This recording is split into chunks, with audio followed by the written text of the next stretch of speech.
Bwana wabariki. Kwa jina najulikana Nabii Felix Dagobert Mangosongo kutoka kwenye maskani wa mineo ujumbe wa saa kutoka jiji la Arusha nchini Tanzania.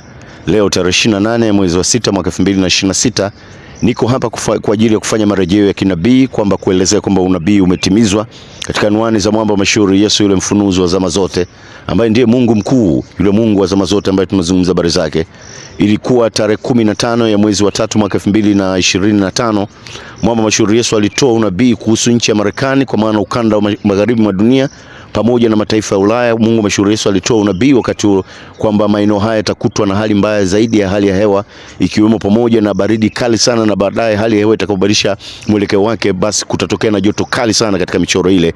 Na wakati unabii ule ulikuwa unatoka, mwamba mashuhuri Yesu alieleza pamoja na mambo mengine, hayo maeneo yatakumbwa na upepo mkali sana pamoja na mvua ambazo zitakuwa na matishio makubwa katika mikoto ya kinabii. Kwa hiyo niko hapa kufanya marejeo. Unabii ule umetimizwa kwa sababu baridi kali ilikwisha tokea wastani wa mwezi wa 12. Nini ilitokea? Na vyombo mbalimbali vya habari vilitaja baridi kali ambayo ilikumba Marekani pamoja na mataifa ya Ulaya katika anwani zile mashuhuri. Lakini pia kulitokea na utangulizi wa unabii kuhusiana na hali mbaya zaidi, kwa maana ya joto kali sana, ambao mwamba mashuhuri Yesu alitoa michoro yake kinabii. Unaweza kufanya marejeo kupitia mtandao wetu wa TikTok wa Felix Mangosongo Ministry. Utaona michoro ambayo mwamba mashuhuri Yesu alitangulia kuionyesha kabla mambo haya yathibitika kuelekea moja siku mwisho. Kwa hiyo niko hapa kufanya marejeo. Tayari umeona kabisa kwamba hali ya hewa imebadilika, tayari kutoka kwenye baridi kali kuja katika joto kali sana ambalo halijawahi kurekodiwa. Tayari mmeona matokeo ya joto kali sana linatokea Ulaya sasa hivi, na hii yote inaonyesha kwamba mwamba mashuhuri Yesu, ujua michoro yake, uweza kuyatabiri mambo na kuyathibitisha michoro ya kinabii. Lakini pamoja na hayo, mwamba mashuhuri Yesu alieleza kwamba kutatokea na hali ya matetemeko makubwa sana kiasi ambacho hajawahi kurekodiwa katika ukanda huo magharibi mwa dunia. Na tayari unabii huu pia umethibitika. Mmeona nini kimetokea pale Venezuela katika anwani hizi mashuhuri. Na hapa nifanye marejeo kwamba nabii zimetimizwa katika lugha ya kinabii. Tunazungumza habari ya Mwokozi, yule Mungu ufunuo, anayeweza kufanya michoro ya kinabii na kuyathibitisha michoro ya kinabii, ili watu wote wapate kujua kwamba Yesu hapitwi na muda. Yeye akitaja mambo yake lazima atathibitisha. Kwa hiyo niko hapa kufanya marejeo haya.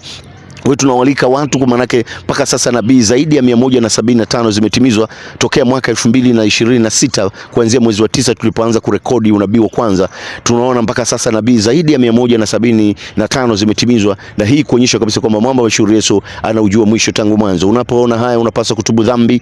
Mwamba mashuhuri Yesu ameachilia ujumbe wa 8 wa kanisa. Unaweza kufuatilia kupitia mtandao wetu wa YouTube wa Felix Mangosongo Ministry. Utaona kuna nabii za siku za mwisho katika ujumbe wa 8 wa kanisa, na jumbe zetu zinatoka kwa mtindo wa series. Fuatilia series za kwanza mpaka ya mwisho upate mahesabu ya kinabii. Na jumbe hizi usitumie kile cosmology wala usitumie kile theolojia, unapaswa kumuuliza yao Mwokozi, Mungu ufunuo. Kwa hiyo tunawalika watu wote mpate kujua michoro hii, ili uweze kutubu dhambi na kupokea ujumbe wa 8 kanisa katika hitimisho la watu wa mataifa kuelekea moja na siku za mwisho. Sauti ile nenwa, Bwana Yesu Kristo ndiye Mungu mkuu, Yehova wakati wote na katika ulimwengu unakuja. Amen. Leo tarehe 15 ya mwezi wa 3 mwaka 2025, kutoka kwenye maskani ya mwenyewe ujumbe wa saa kutoka jiji la Arusha nchini Tanzania kwenda barani Afrika na kwenda kwenye mataifa yote ya dunia.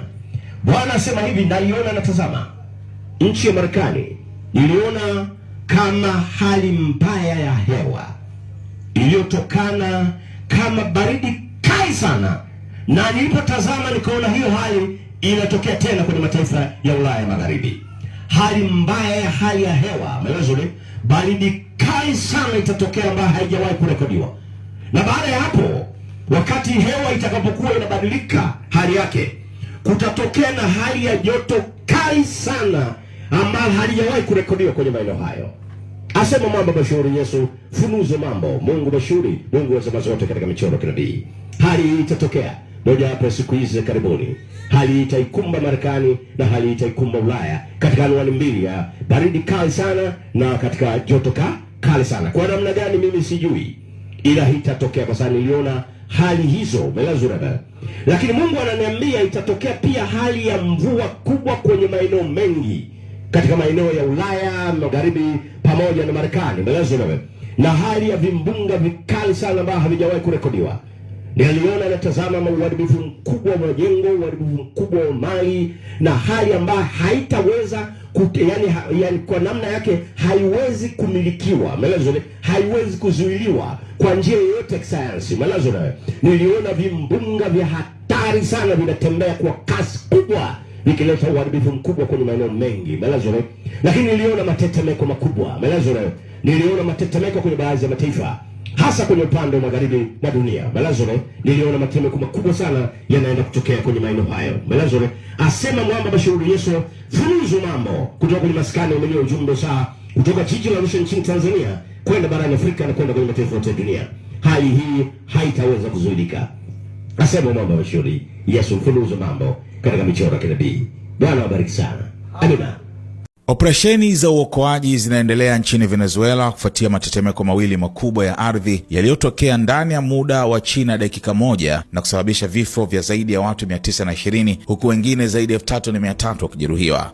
Maelfu ya watu wanaripotiwa kupotea huku vikosi vya uokoaji kutokea Venezuela vikisaidiwa na timu za kimataifa wakiwemo wataalamu kutoka vikosi 14 vya zimamoto vya Uingereza katika juhudi za kuwatafuta manusura waliokwama chini ya vifusi. Jimbo la Guaira pamoja na mji mkuu Caracas ndizo zilizoathirika zaidi, ambapo mamia ya majengo yameporomoka. Waandishi wa habari waliopo katika eneo la tukio wamesema walishuhudia ardhi ikipasuka huku uharibifu mkubwa ukiripotiwa katika maeneo mengi. Rais wa bunge la Venezuela Jorge Rodriguez amesema watu takriban 172 bado wamekwama chini ya vifusi vya majengo yaliyoporomoka. Hospitali 13 zimeharibiwa na matetemeko hayo, huku madaktari wakisema vituo vya afya vimeelemewa na idadi kubwa ya majeruhi.